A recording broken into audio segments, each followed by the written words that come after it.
Alrighty. What we're going to do today is to continue with talking about India, and we're going to get into as well Tang Dynasty China, which, yes. No, I'm sorry. I for the Ruska and Lucy, they all have different qualities, so the commentary was used in reflection. Right. So Grihastha is the one where you kind of reflect. So we'll go over the mountains. The last one is where you are preparing for death, which of course in Hindu belief is getting a reincarnation or you achieve Brahma. So Grihastha and Nirvana, yeah, so Grihastha is where you're starting a family and you're starting to sort of live your adult life. Okay. Any other questions over any information that we're talking about? Okay, so we're going to finish up with the Indian Golden Age and get into Tang Dynasty China, which is one of my favorite things to talk about because it's such an important period of Chinese history. And it really sets into place a lot of things that are going to be around for a really long time in China.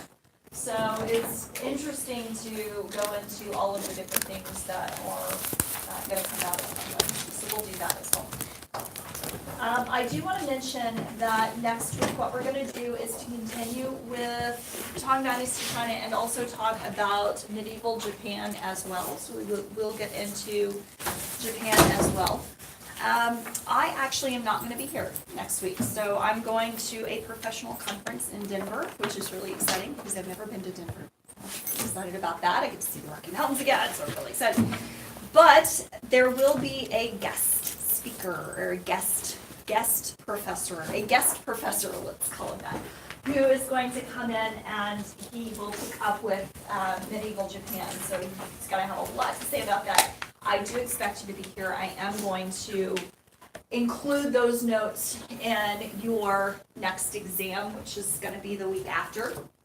So that information I am going to hold you responsible for. You will take roles while count attendance that day as well. I won't be here physically, but you can always reach me by email. Denver is not Siberia. It is kind of cold. It's not Siberia.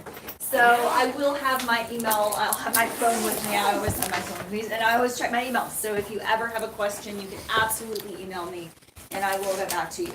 But I'm going to do all kinds of professional historian things, and I'm really excited about it. So that's why I'm... Any questions about that? I'll miss all of your smiling faces. I will be a couple of hundred miles, well, more than a couple hundred miles north. Several hundred miles north. In Denver. Like the whole stuff. You still have to be here. We still talk about important stuff. It's just not going to be neat stuff. All right, so that is the plan for this week. And also, of course, your papers, keep in mind, they are due November 8th. November 8th. That's only a couple of weeks from now. So don't let that slip your mind. So I'm not going to be here next week to remind you, but I very well send you an email reminder. Hey, remember your papers. Do you have any questions? Okay?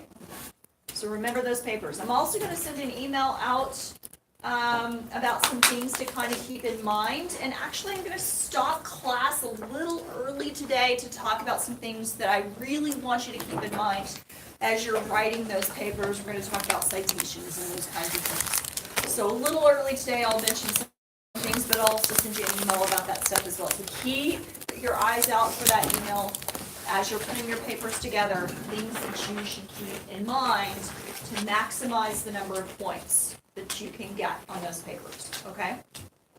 So we'll talk about that as well. Okay, so the last thing that we talked about in here was Shakuntala, right? That very important story that is part of the Hindu faith, Hindu mythology, Indian society. This is a lot about Indian society. It's such an important story. It's a really interesting story. And so we talked about that, and we talked about the resurgence of Hinduism and how we see, at least during the Gupta era, the Hindu faith sort of be, not reborn, but become more popular. Buddhism and Hinduism had sort of been battling it out, if you will, before that point in time. But Hinduism is going to become more popular. Buddhism, we're going to see spread to other parts of the world, other parts of Asia. But Hinduism is going to see that revival. The other thing that we see, interestingly enough, when Buddhism starts to spread to other places, we start to see a couple of different schools. When we look at Buddhism, how Buddhism develops, there are a couple of different Buddhist schools. And we call this Theravada and Mahayana. And I have them spelled up here for you. And just a little brief description of what those are as well. So Theravada Buddhists. Theravada Buddhism, that's considered, or at least they consider themselves, the original Buddhist teachings. And when we see these two branches, it's a couple of hundred years after Buddha dies, after Siddhartha Gautama dies. And so he's not around to say, no, this is what I meant by this. So people begin to question interpretation of some of Buddhist teachings, and this is why these two schools developed. So Theravada Buddhists, they consider themselves the originals. They believe that Buddhism is not salvation, but a way of life.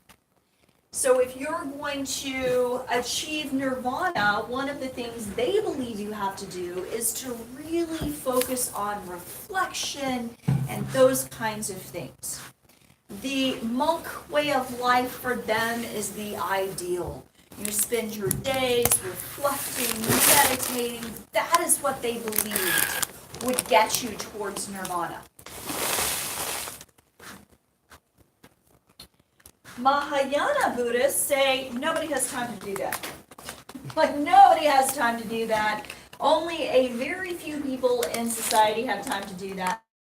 And in fact, they refer to Theravada Buddhists as Hinayana, or lesser vessels. Hinayana, or lesser vessels. So they start to clash a little bit on what Buddhism can do. So Mahayana says, no, this is a way for devotion. Back up. Devotion is a way for a person to achieve nirvana. It's not all about behavior. It's not all about going off and meditating for months and years at a time. Nobody has time to do that anyway. It's about devoting yourself to Buddha's teachings and living that life. And anybody can do that. They don't have to have inordinate amounts of time to do that. They can all do that, and you can achieve nirvana that way. The other place they diverged, if you will, was considering what's called a bodhisattva. A bodhisattva. So a bodhisattva is a person who achieves nirvana, but because they are so kind, because they are so good, such a good person, they decide, you know what, I'm going to stay behind and help others to do the same. The Theravada Buddhists say the only bodhisattva there is Buddha. Buddha himself, that's it. The Mahayana say, no. Other people can do that too. Buddha, certainly, absolutely, but other people can do that too. So they differ on who could be a bodhisattva. The Mahayana will consider as well Buddha to be a bit more of a divine figure than the Theravada Buddhists are going to think. So we do see some changes when it comes to Buddhism, and these changes are going to make their way to different places as Buddhism spreads to China, for instance, along the Silk Road paths. We are going to see those changes, or those different schools of thought spread as well. And Mahayana Buddhists tend to appeal, that kind of Buddhism tends to appeal to people who are in lower socioeconomic classes, which makes sense, right?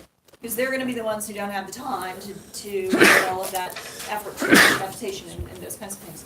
So it tends to appeal to those individuals in those lower social classes.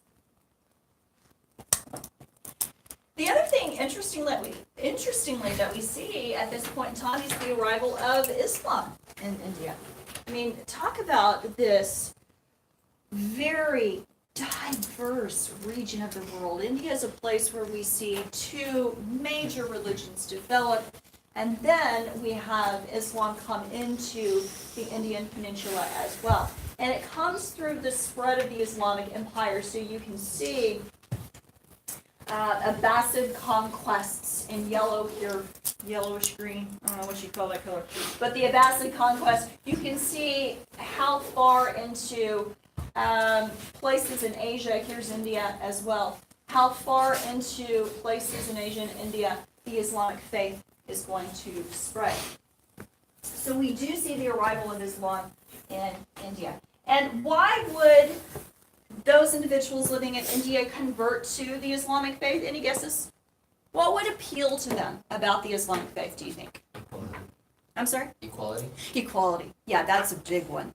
So the egalitarian sense, remember when we were talking about the Islamic faith last unit, I said that Muhammad's teachings basically say everybody's equal under God. I mean, that's one of the religious tenets of the Islamic faith. So we're talking about bringing that idea to a very stratified society in India, where there is this rigid caste system, and people are categorized by what they do in life. And here come these Islamic religious figures, and they say, hey, by the way, everybody in our faith is equal under God, and that is going to certainly be an appeal to some individuals, especially in those lower castes.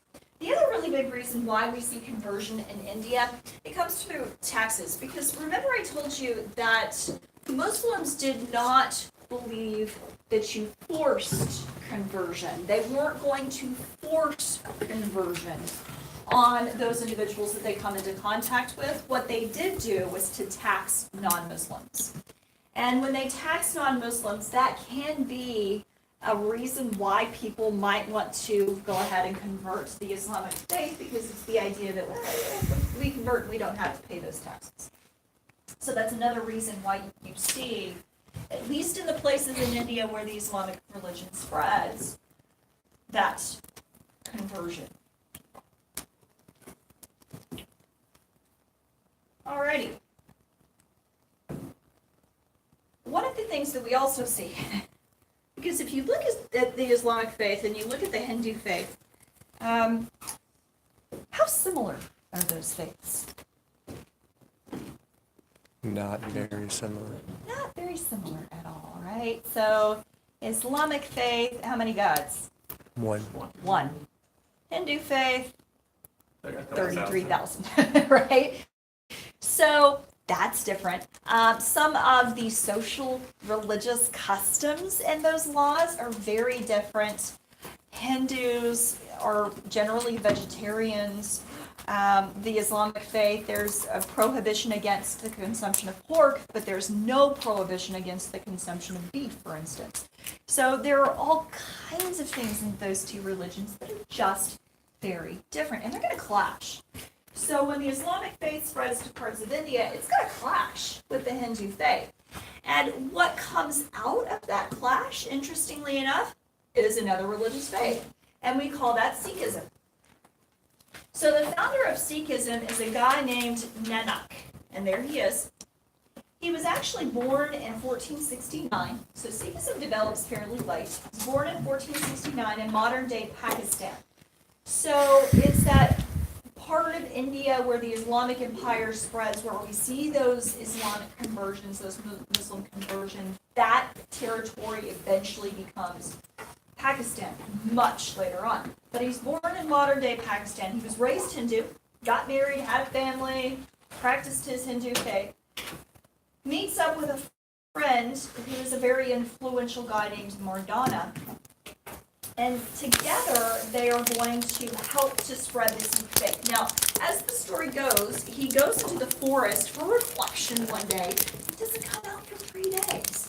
And And when he does emerge, he emerges and he tells his friend Mardana and everybody who will listen, I have seen the truth. And the truth that he sees becomes the basis of the foundation of the Sikh religion. And Sikh, by the way, the reason we call it Sikhism, Sikh is a word that means disciple of God.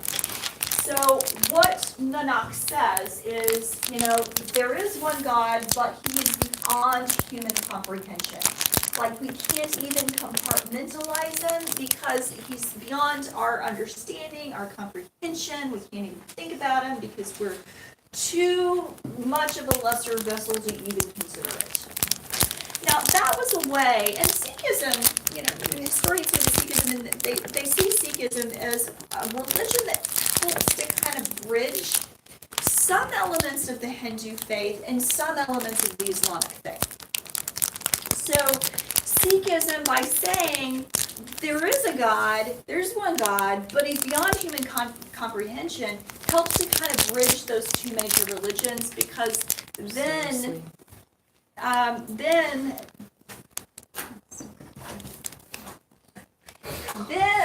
we can say, okay, 33,000 gods and goddesses in the Hindu faith, but that's okay because you're compartmentalizing, but we can't really compartmentalize because it's beyond our understanding to do that. Does that make sense? So he's kind of saying, it's okay if you think there are 33,000. It's okay if you think there are one. It's just one, but we can't understand it, so it's okay. That's what he's saying. So he starts to spread the Sikh faith, and there are other characteristics that are kind of interesting, and other ways that he kind of melds Hinduism and Islam. One of the things that he says is that there is reincarnation in karma. So that's a very Hinduistic belief. There is reincarnation, there is karma. But the way he looks at it is a bit different. He says that humans are both body and spirit. And what we do when we achieve enlightenment or achieve Brahman or Nirvana, what we do is to release our spirit from our body, which captures the spirit and doesn't let it go. And sometimes that can be a long process, but he says that is what our ultimate goal is. But one of the ways he diverges from the Hindu faith is through those rituals. He says, those Hindu rituals, they just complicate religion and they keep you from what you should be doing, which is focusing on yourself and focusing on your faith and on achieving salvation. So he says those rituals distract one from God. He also rejects Hindu polytheism, pretty much, because he says you can't understand it, so it doesn't matter. Allows meat eating, which is very much in line with the Islamic faith, and believes, just like Muslims believe, that one can form a personal connection with God through one's heart. The major Sikh work, the holy book of the Sikh faith, is called the Adi Granth. The Adi Granth. And here's just a little passage of the Adi Granth. It says, wonderful your word, wonderful your knowledge, wonderful your creatures, wonderful their species, wonderful their forms, wonderful their colors, wonderful the animals which wander naked. So that tie to, it's been translated, but that tie to nature that we see in Hinduism, that shows up in the Sikh faith as well.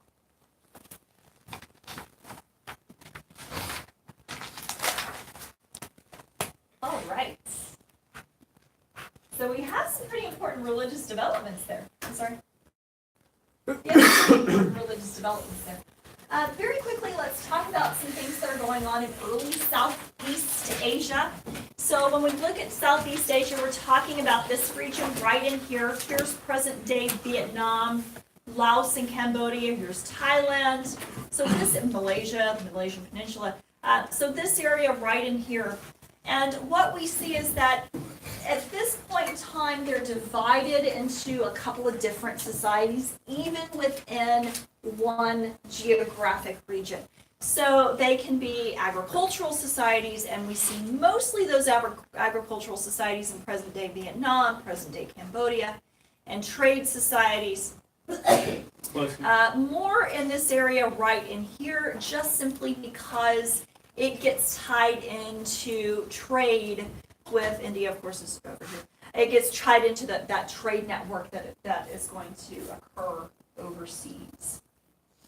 So we have these agricultural societies and we have these trade societies. Characteristics of this particular region of the world. The wealth is passed from male to female, so we do have, interestingly enough, some expanded rights, limited but expanded rights for women. The nuclear family, so the mom, the dad, and the kids is the important family unit. So unlike China, we don't see those extended family units as much in Southeast Asia, at least at that point in time. They're not patriarchal joint families, for instance. The religion, we see Buddhist influences an awful lot. That comes through trade. But it's going to be mixed with their local customs, their local traditions, their local deities. So it functions as this sort of hybrid Buddhism. Theravada Buddhism begins to spread in this region. It begins to appeal to people an awful lot. So when we look at what kind of Buddhism appeals to this particular part of the world, it's going to be more Theravada Buddhism than anything else.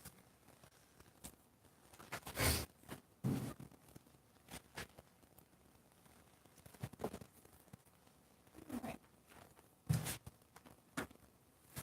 So let's talk about favorite things to talk about. Last we left China, it was the Han Dynasty. And the Han Dynasty is going to collapse by 221 CE. The reason it collapses is economic and social problems, concentrated wealth, power in the hands, power and wealth in the hands of the very few and not the many. So those are the reasons for the Han Dynasty collapse. And after the Han Dynasty collapses in 221, what we see is something called the era of the Six Dynasties. And the era of the Six Dynasties is this time of chaos, political chaos, social chaos, this huge gap between those who had wealth, those who had a livelihood, and those who didn't. So it was a time of disorder. And out of this time of disorder comes the first of those three dynasties that we're going to talk about today. The Sui, the Tang, and the Sung. And they are spelled a little differently. So Sui, Tang, and Sung. So the Sui dynasty comes out of the era of the Six Dynasties and tries to establish some order. And it does. It does establish some order. And you can see the extent of Chinese expansion under the Sui dynasty, so what it helped to consolidate. Now, the Sui dynasty is going to be known for a couple of things. It's not very long lasting. The Tang dynasty lasted significantly longer, but the Sui dynasty, what it's known for, not only is it going to bring together some of these lands, but it's also going to begin to function or work on what's called infrastructure. So one of the biggest things that the Sui dynasty does, and by the way, it lasts from 589 to 618 CE, if you're wondering. 589 to 618 CE. So not very long at all, right? But one of the things that they do is to focus on building up this infrastructure. And one of the building projects that's most significant is something called the Grand Canal. And the Grand Canal is going to link the Yellow and Yangtze rivers.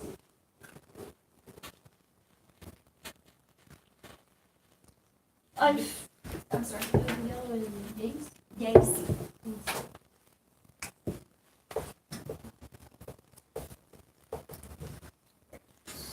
Yangtze.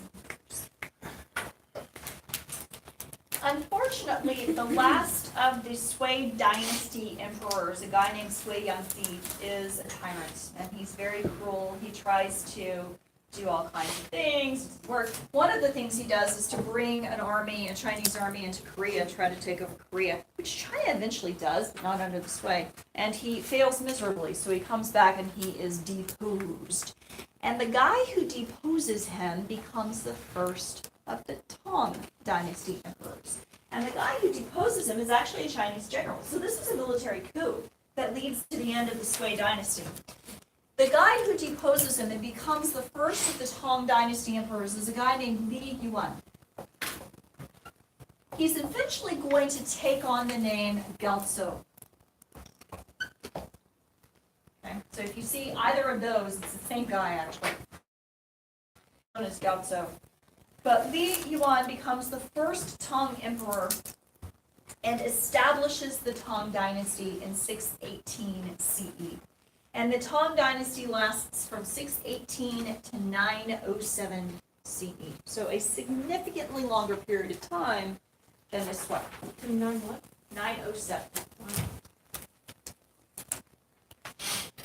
When we talk about the Tang Dynasty, we're talking about this high period in Chinese history. It is a time where we see consolidation.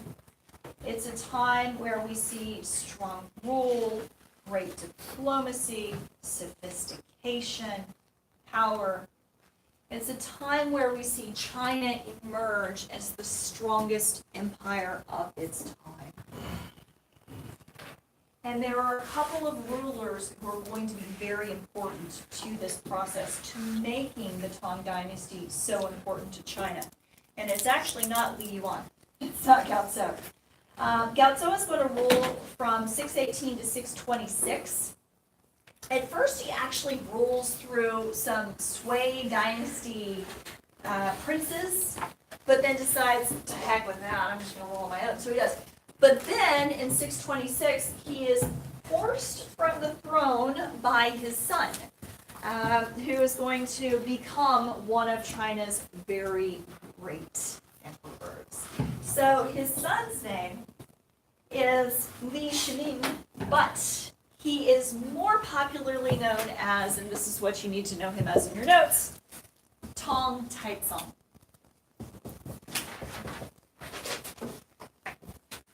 Tang Taizong. So what about Tang Taizong is so great? And by the way, he is going to rule from 626 to 649 CE. 626 to 649 CE. Well, one of the things that he does that is so important to Chinese society and Chinese politics is he brings back Confucianism. It's during the era of the six dynasties that Confucianism falls by the wayside. And that's because there was so much disorder. Because people didn't want to look at Confucian ideas on working hard and developing these important relationships and all of those things that we talked about when we talked about Confucianism, which I know was a while ago.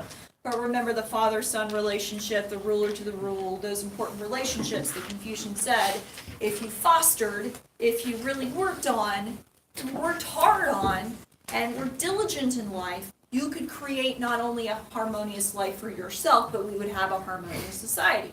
Well, during the era of the six dynasties, that falls by the wayside because people are focusing on survival. They're not necessarily focusing on hard work. Well, when Tang Taizong takes over, he is going to have the ability,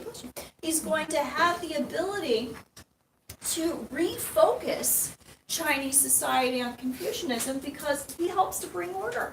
He helps to bring order. Now, the Sui dynasty had helped to some extent, but he helps to bring order to that society so he can focus on fostering those important relationships. So when Tang Taizong takes over, he says, okay, well, here are some things that he thinks are the biggest problems China faces. So Taizong says, here are the biggest problems. One, how to administer this imperial structure.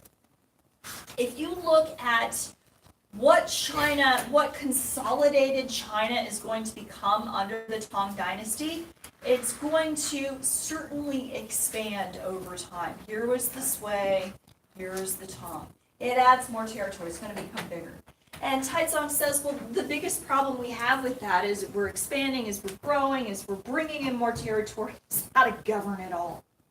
And not only how to govern it all, because it's not enough to just put some provincial governor out in the outerlying province and say, okay, we'll keep order.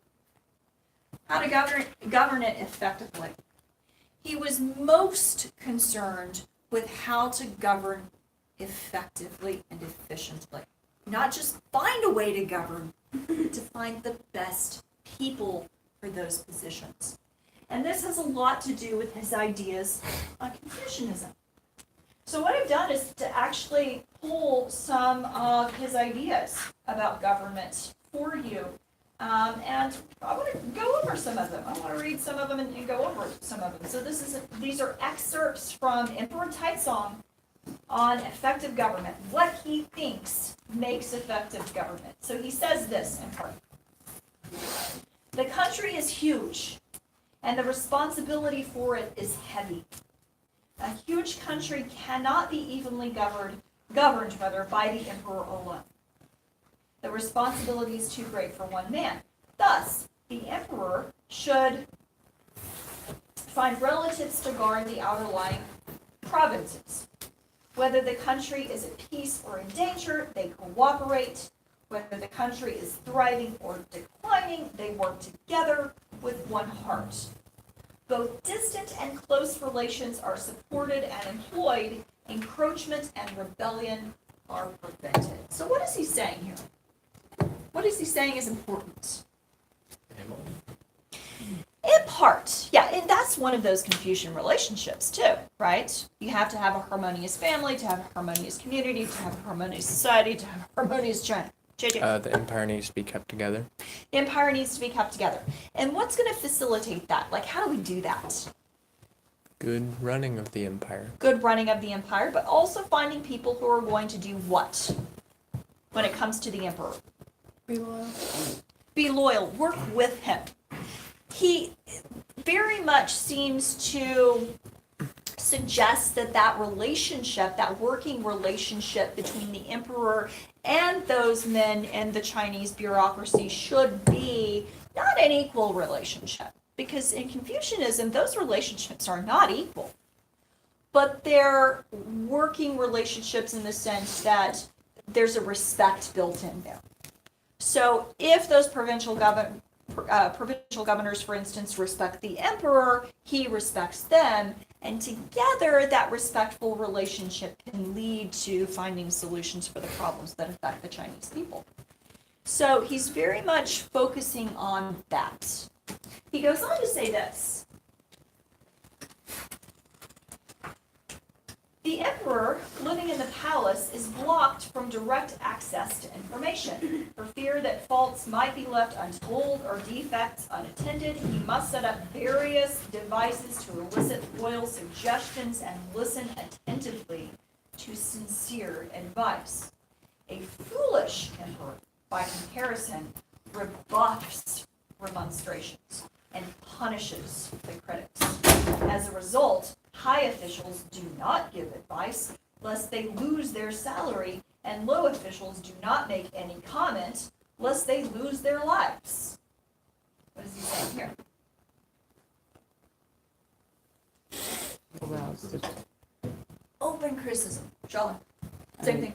yeah, pretty much. Yeah, so the ability to listen, even if your idea is going to be criticized. The ability to listen. Because he says, if I'm an emperor and I don't listen to you, I kill the messenger. You come and you say, hey, this idea, it's not working out. This idea that you have, it's not working out. People are suffering. If the emperor says off your head, who's going to be likely to come and tell him things that are really happening in his empire that he, as a good emperor, needs to know about? Nobody's going to do it, right?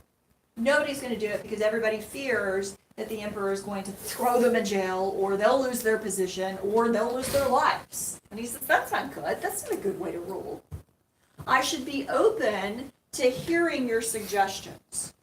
So that kind of give and take in that working relationship he believed was important as well. And again, so Confucian. I mean, that is so much of what Confucius had to say in all of his writings and all of his teachings. So it's really interesting to go back and look at Emperor Taizong and kind of say, what exactly did he have to say? Because it's kind of interesting stuff. So imperial structure.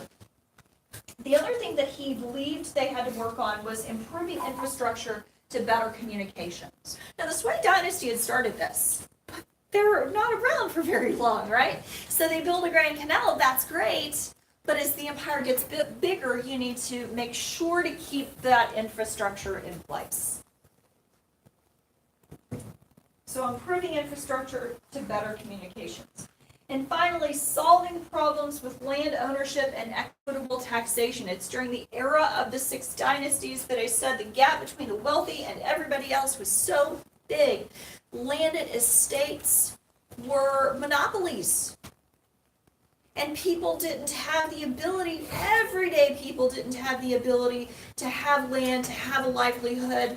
And Emperor Taizong said, yeah, that's a problem. That's a problem because this is most people. That's most of the people in China. So finding a way to solve those land problems, to solve that problem of unequitable taxation or inequitable taxation, that was something that Taizong is going to focus on. The way that he does this is to create the most complex bureaucracy in the world at that point in time. So he decided that the best way to go about finding solutions to those 3 problems and everything else was to create 3 separate ministries. So one ministry was there solely to draft. They were going to come up with ideas. They were going to be the brainstormers, if you will. Okay, so inequitable taxation. So what can we do to solve that problem? So they come up with all of these ideas. And then they pass those ideas off to the next ministry, which reviews them. So this next ministry, their sole responsibility is to review those ideas. Okay, well, here are the strengths and weaknesses of those ideas. This is what's good about it. This is what's bad. This is what might work. This is what won't work. These are the unintended consequences that can possibly happen if we put this into place. They're going to focus on all of that. And when they whittle all of that down and come up with the best solution, a compromise between all of those kinds of things and the best thing that might work, then it goes to the third ministry, which is there simply for implementation. They figure out how it's going to work, the practicalities of that. Like, okay, well, here's the solution. Now, how do we implement that in society in the best way? Within those ministries, there are divisions as well. Now, the brilliance of this is, one, it helps to streamline that process. It's like an assembly line for legislation, right? Because an assembly line, the brilliance of the assembly line is that one person doesn't have to do everything, because that's not efficient. One person does one thing. Well, one ministry does one thing to try to make that process more efficient. But the other part of this is that it divides up those responsibilities so that no one person in the bureaucracy becomes too powerful. It's a separation of powers, if you will. Bless you, no one person becomes too powerful, and by extension, nobody challenges Taizong for his authority.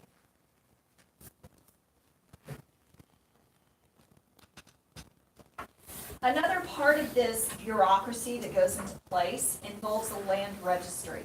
So there was this land registry to check the growth of large monopolies, land monopolies. And eventually what's going to happen is that you have what's called the well-filled system. The well-filled system. Land is granted to farmers in exchange for an annual tax payment and 3 weeks of conscript labor. So land is granted to farmers in exchange for a tax payment and 3 weeks of conscript labor. So it was a way of redistributing land. And that is something that the Tang Dynasty is going to get into, the redistribution of land. And they'll actually make most lands in China state-owned. So how that'll work, they are going to redistribute lands, but they'll look at the value of the soil. So how fertile that soil is, how good that soil is to grow. They'll also look at the family needs. So if it's a fairly large family, they'll look at that, or if it's a fairly small family, if this is a subsistence farmer versus a commercial farmer, they'll look at all of those kinds of things and say, okay, well, you are a subsistence farmer with a fairly small family, so we're going to give you this parcel of land and some really good soil, so here you go. And when those parcels of land were divided, what they're also going to do is to say that 4/5 of that land still under state control. So 4/5 of that land is still under state control, and if the father died or whatever the case may be, that land could be redistributed. 1/5 was going to be hereditary. So 1/5 you could pass on, but 4/5 not so much.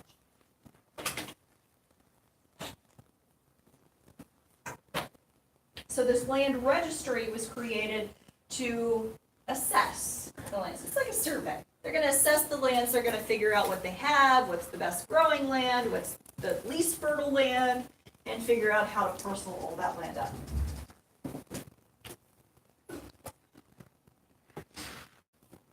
Alrighty, any questions about that?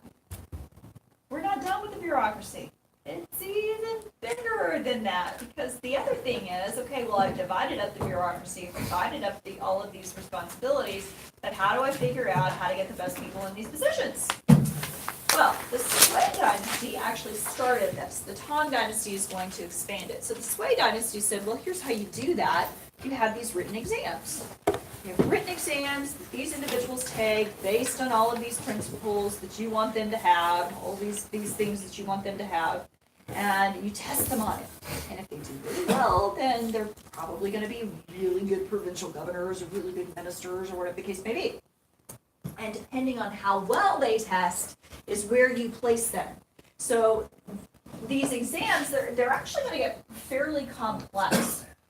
And here they are. So yeah, they were pretty complex. So we have civil service. So that's one part of the government that you could test in and try to become a bureaucrat in. So those are representatives from military and civil life. And we have the Department of State Affairs, which dealt with revenue, military affairs, and public works. But we have 3 exams. So we have the qualifying exam, which was given at the Capitol. And the qualifying exam, those were local positions. So this is the very lowest bureaucratic positions that you can be in. Most people, that's where they stopped. They took the exam, they passed. If they passed, that's where they stopped. Now, if they didn't pass, they could come back again every year and take it until they did. So they did have the ability to do that. But that's where most people stop. And that's actually where most positions are going to be, right? The second level of exams is triannual, so it's only given every 3 years. So if you didn't pass, you had to wait another 3 years to take it. And that is going to allow an individual to apply for one of the higher level official jobs. So you're up a level. The third level of exams, this was the hardest. This is where you don't see a whole lot of people pass. Only 30 men pass the highest level exams each year, so not a whole lot of people. They're given every 3 years, and if you passed it, you could hold one of the highest positions, including being a provincial governor or provincial magistrate. But what these exams did was to not guarantee, because nothing's 100%, but to make it more probable that those individuals who would fill those positions in the bureaucracy would be highly trained and would know everything there was to know about Confucianism, because every single one of these exams, it's based on Confucian principles. You had to know Confucius. You had to know what he said. And we're not talking about simple memorization here, like Confucius said that this is, no. We're talking about applying Confucius's ideas to everyday life and figuring out how that would work. So these were extraordinarily difficult exams. In fact, there's this one account, and it's fictional. I mean, this guy wrote literature, but he actually took one of these exams over and over again. He failed it a couple of times. And so he decides to write up a portrait sketch. His name is Song Lin. No, you don't need to know that, but a portrait sketch called The Seven Likenesses of a Candidate. And so he talked about how difficult that test was. So here's his description. A licentiate taking the provincial examination may be likened to 7 things. When entering the examination hall, barefooted and carrying a basket, he is like a beggar. At roll call time, being shouted at by officials and abused by their subordinates, he is like a prisoner. When riding in his cell with his head and feet sticking out of the booth, he is like a cold bee late in autumn. Upon leaving the examination hall, being in a daze and seeing a changed universe, he is like a sick bird out of a cage. When anticipating the results, he is on pins and needles. One moment he fantasizes success and magnificent mansions are instantly built.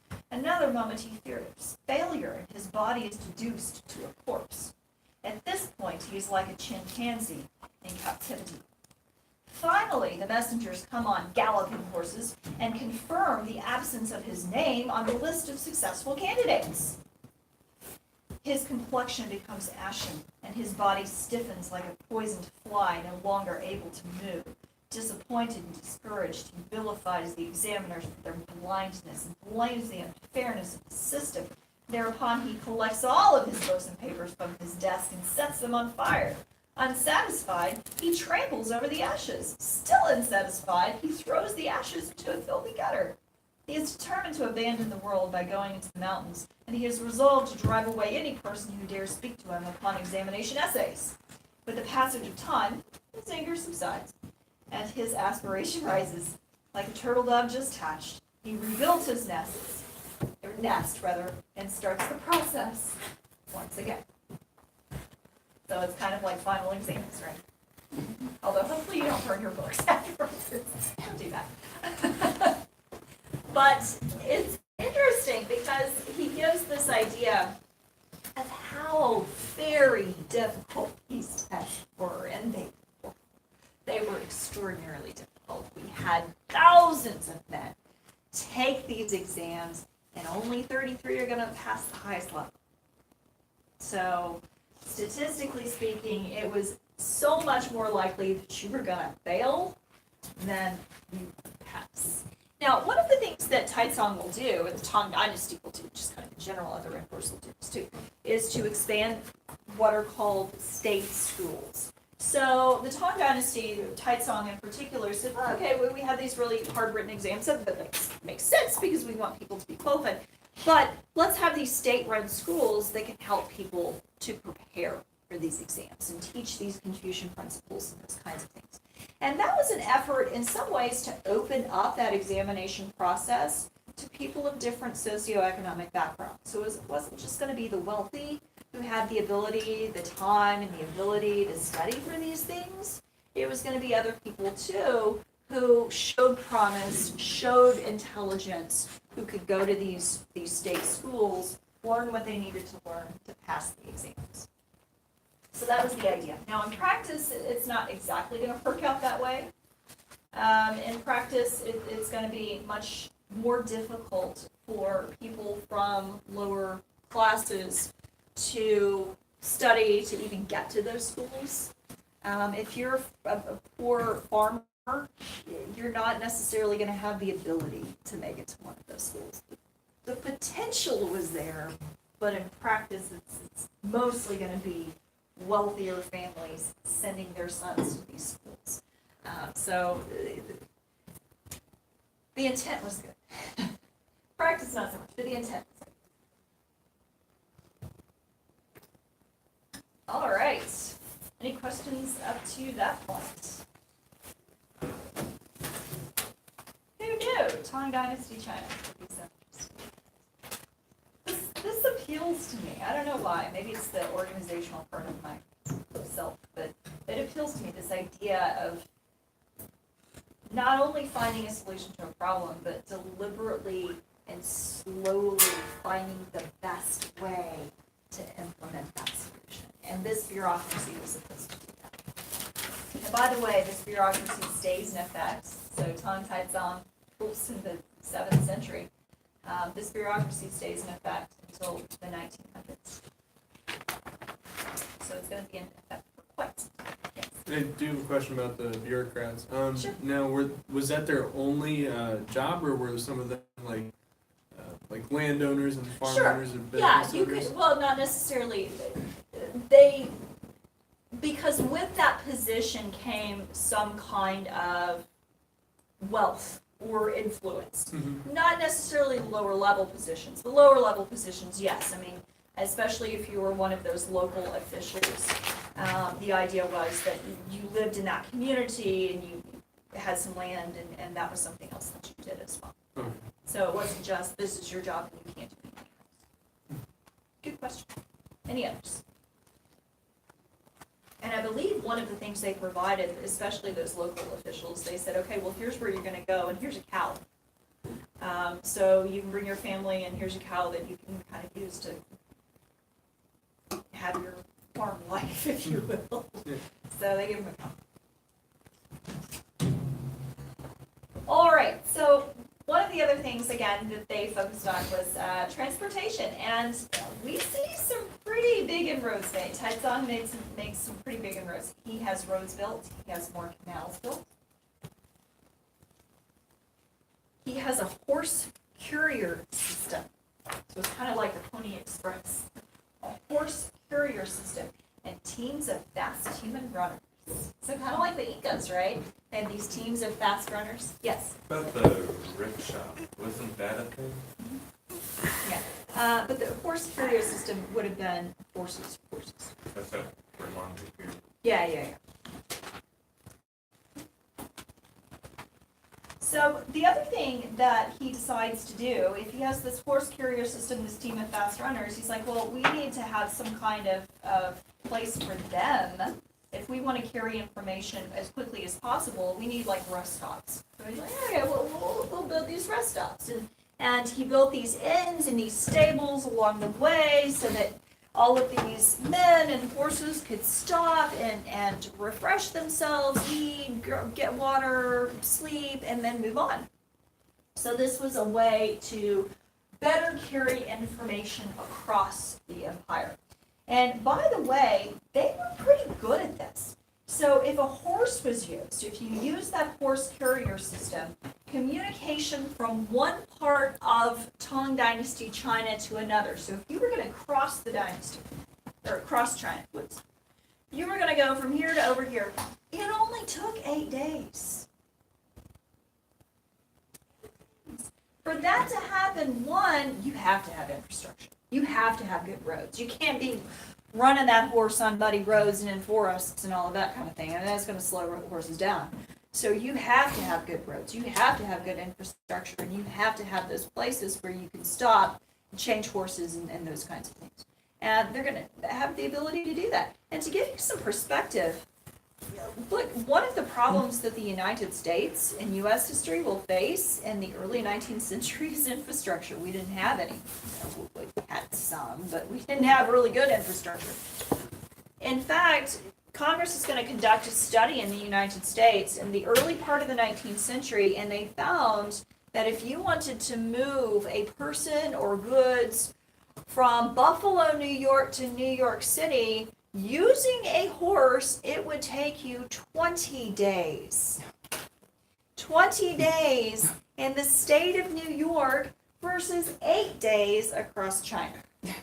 So obviously infrastructure is important, yes. To be fair though, it wasn't like a straight line across if you're gonna do that. Neither was that. They're not going in straight lines. I mean, they have to go around rivers and mountains and all kinds of things too. So you just have to plan it out. And yeah, the U.S. gets better. We get better. By the latter half of the 19th century, you figured that stuff out. But first part, not so much. We're still figuring it out. There's still construction. Goodness. All right, so the horse courier system was pretty good. Also, by the way, another little tidbit that's kind of interesting. There were relay teams of thousands of runners who were able to keep the imperial court supplied with fresh fish. And this line of runners was about 600 miles long. So if the emperor wanted fresh fish, he was able to get it with this team of very fast, thousands of runners.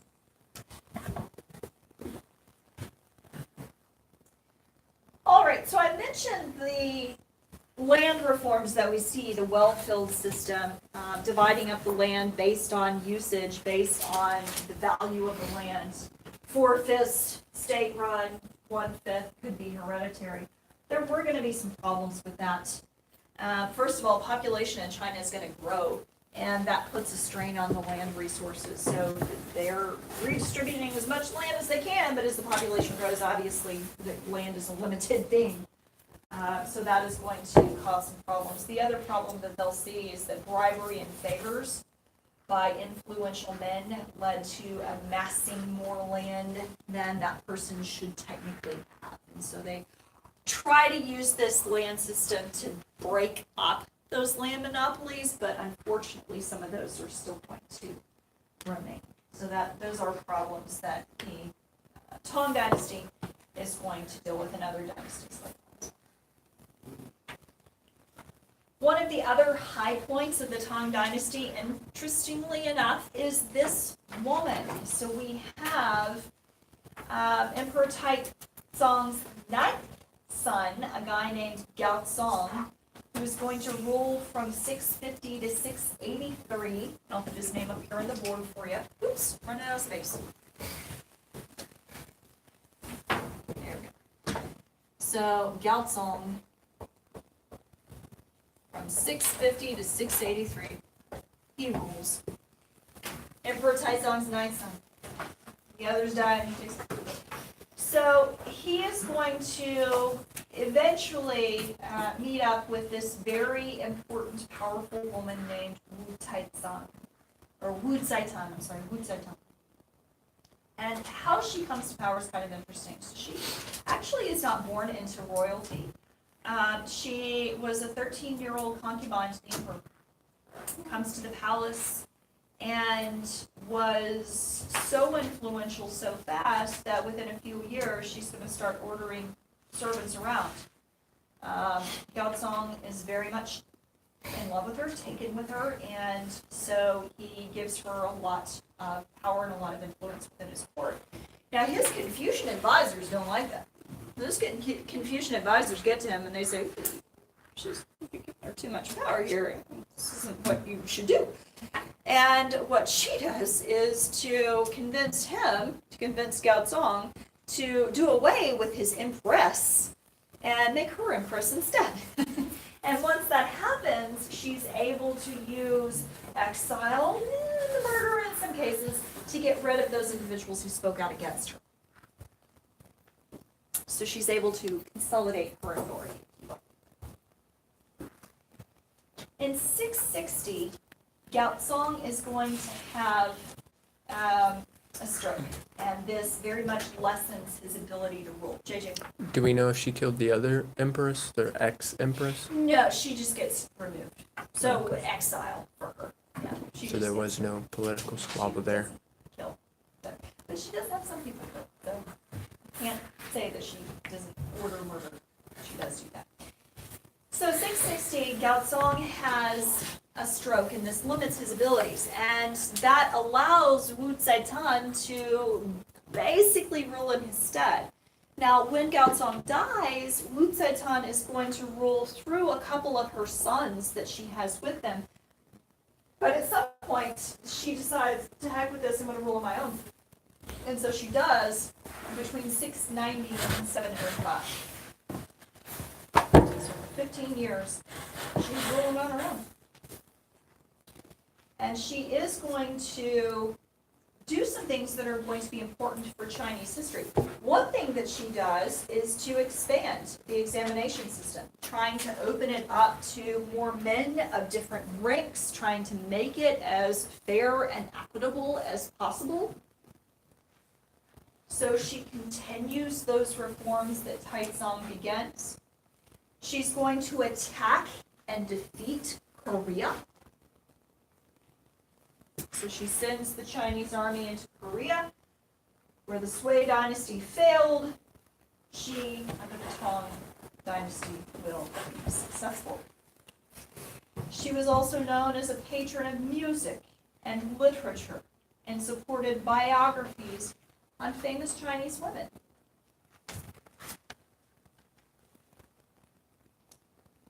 In 705, her reign ends when her son forces her to abdicate. Yes. What did you say again? I'm sorry. 705. When her son forces her to abdicate. But she is a very interesting historical figure. Certainly interesting in the context of the Tang Dynasty, but just Chinese history in general.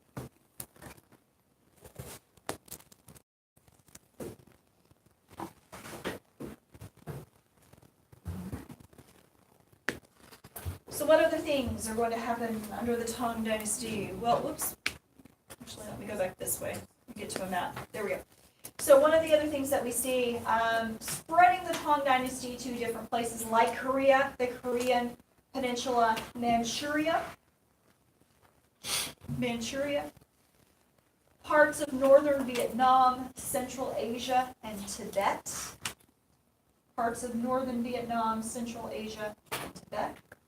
And by the way, when the Tang Dynasty expanded the Chinese Empire, what they did was to consider those places that they go into something that they called lesser sons. So what would happen is that they go into a place and they're going to basically allow the rulers to stay in effect as long as they proclaim their loyalty to China and say, okay, well, you know, you're loyal to us and you have to pay us tribute. So as long as those local rulers said, that's fine, then China was okay with that. And the other countries were okay with that too, because what would happen is that those local leaders would have to come to the Chinese emperor at a designated time, at a designated, point of the year, and they would come and they would what was called kowtow. So they would come before the emperor and get down on their knees and place their foreheads to the ground as a show of respect, as a show of, I'm being ruled over you. I understand that you're the emperor, and I'm showing you my respect and I'm showing you my loyalty. So it was called kowtowing. So they would do that, and in exchange for that, and they would pay a tribute every year as well, but in exchange for that, the Chinese emperor would gift them with a ton of stuff. It's either trade goods or trade itself. Hey, we're going to trade with you for this product, and we'll give you this product in exchange. And so these were really, really good gifts. And many times, the gifts that the Chinese emperor would give to all of these places very much outweighed the tribute that these places would have to pay to China. And so for places like Korea is going to very much sort of capitalize on this. So when China goes into Korea is going to, at least at this point in time under the Tang Dynasty, get a lot of trade goods and a lot of trade that they just didn't have before, and that's very much going to influence Korean politics and society. So this could be a good deal for those places. Not always, but it could be a good deal.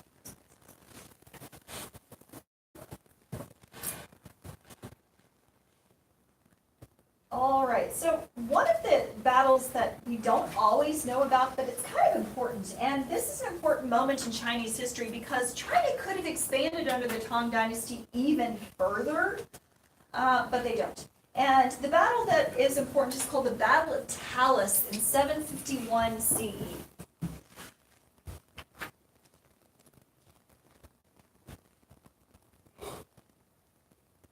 Erase some of this.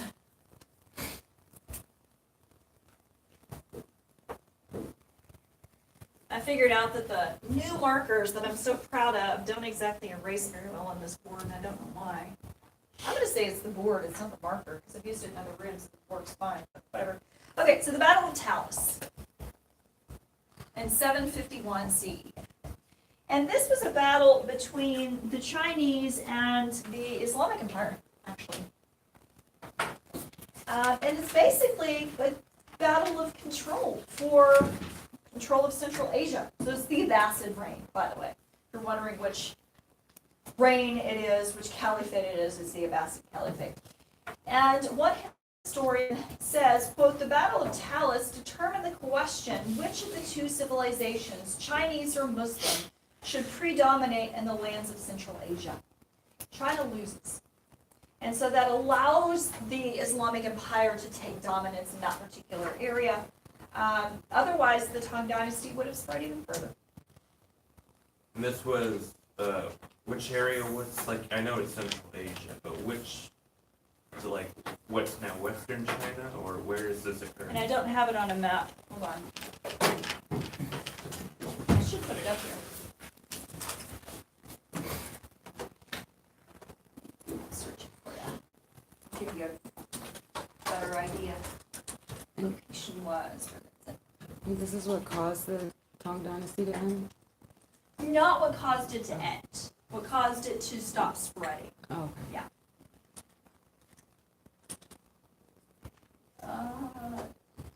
Here's the best. Okay. So here is Tibet. Here is the Battle of Talas. And these are Chinese protectorates right there. So here's the Battle of Talas. So if you go further over, you're going to get into the Indian Peninsula. So that gives you kind of an idea of where it's located. Back up. That's a better picture. Not really. But here's the Abbasid Empire. Of course, over here is China. That's going to give you. That's the best picture I think there is. It gives you an idea.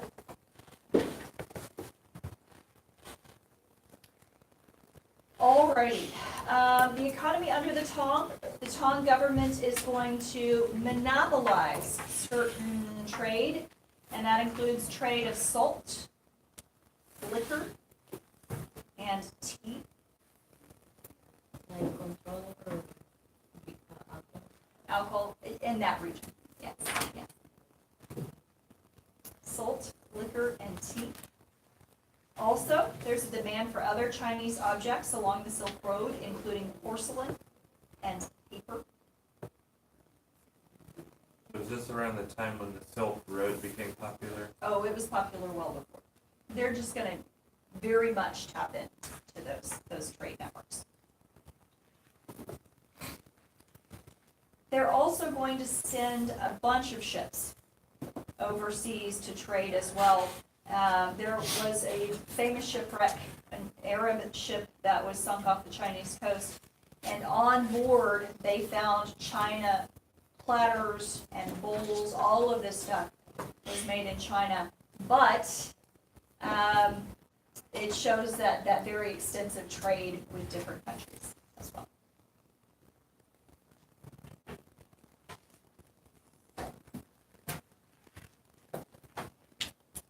The reason the Tang Dynasty declines is actually because of invasions. Throughout China's history, there are going to be invading peoples, not the Mongols this time, though, interestingly enough. That actually was the end of the Song Dynasty. But the Tang Dynasty is going to fall because of invasions by a group called the Khitans. The Khitans. Those invasions will weaken Tang Dynasty rule and ultimately lead to its fall. And once it weakens, that's when the Mongols are going to come in and establish control over China. And that's the Yuan Dynasty that's created under Kublai Khan, Genghis Khan's grandson. Yes? Where did the Khitans come from? Northern parts of China, yeah, so northern China. So they're going to come down from the north and invade. So we have the Mongols that come in, and we talked about the Mongols last unit, so I'm not gonna say too much about that. But the Mongols come in and they do establish control over China, take control over those Silk Roads. Eventually, after the Song, I should say. So did they? The Tang decline, the Song take over, the Mongols come in, the Song declines. Okay, so the Mongols didn't actually make any real inroads until long after the Tang Dynasty had ended. Right, so the Song Dynasty, let me give you the, hold on, okay. I'm ahead of myself with my notes here, hold on. Right, here we go. The Song Dynasty lasts for a little bit. I mean, it's gonna last from 960 to 1279 CE. It's basically gonna continue what the Tang had done, bring order after the Khitan invasions. But in 1279, it's going to decline because of the Mongol invasions. And by the way, it is under the Song Dynasty that we do begin to see more and more the Chinese custom of, at least for women, foot binding. So if you've ever run across pictures of feet that have been bound, that practice will continue into the 20th century. That actually starts, interesting, or becomes popular, I should say, during the Song Dynasty. And it was a way of sort of bringing about those Confucian principles in women of submission and those kinds of things. But what they would do is to slowly begin to bend the foot over, and they would work to do this. So they would bind the feet as much as it would go over, and then when the foot starts to bend that way, they'll bind it even more to make it go over again. And it makes the foot about half as big as it usually is. So it's about that, because the toes and everything curl under. Isn't this why they have small feet? Well, just in general, no, because it's not going to be a genetic thing. But yes, women who had bound feet, they do have to have special shoes made. There are still women alive who went through that. And they do have to have special shoes made. But just as a group, no, that because that's not going to affect your genetics. It's not going to make the next in line have small feet. Yes. Okay, so yeah, it was a form of submission, but was it? I mean, why was it especially done? Was it like a sign of like beauty or something? That too. That too. The idea of having small feet was seen as very beautiful and feminine. Also fit in with that Confucian idea of submissiveness. So for all of those reasons. And keep in mind that when we're talking about foot binding, there are populations in China that would not have been inclined to do that. If you're from a very poor farming family, you're not necessarily going to have your feet bound, because then you can't go out and work in the fields. Like that's impossible. So binding one's feet, even the women who are alive today who had that done when they were younger, their mobility is limited. I mean, you curl your foot under, you're not going to go very far. That's the whole purpose of having a foot, right? That makes sense. So their mobility and what they can do is very limited, but that was seen as a sign of femininity as well. So this was especially popular in households where it was seen to make women more marriageable. Like, hey, look at my daughter, look at how small her feet is, and she's submissive, and she's going to, uphold these Confucian principles, and here she is, married her. So it was seen in that way as well. So it lasts for a good long time.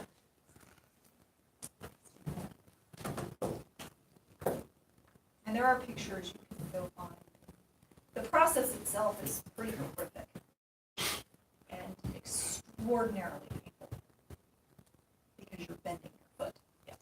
That one show on Netflix, I don't know if it's still on there, it's called Marco Polo. It's a great show. Oh, yeah? They show, there's a scene where they reenact it, and it was pretty It was pretty brutal. Yes. It was pretty intense. Because but- if you're a young girl, because they started to do this with girls, because that's when, once you're an adult, your body doesn't bend as much. Find this out when you get older, right? Your body does not work as well. But when you're younger, your bones are more, because they haven't fused yet. And so it was easier to do this with young girls, and so they got these young girls, and they started to bend their foot. Then, and you're, it's just horrific. They're children, and you're causing it. Anyway, yeah. It's hard to look at that and not analyze it. It's really hard to do that. It's really hard to do that. Luckily, it has fallen by the wayside, and it was made illegal at some point. So the Chinese government said you can't do this. So it was made.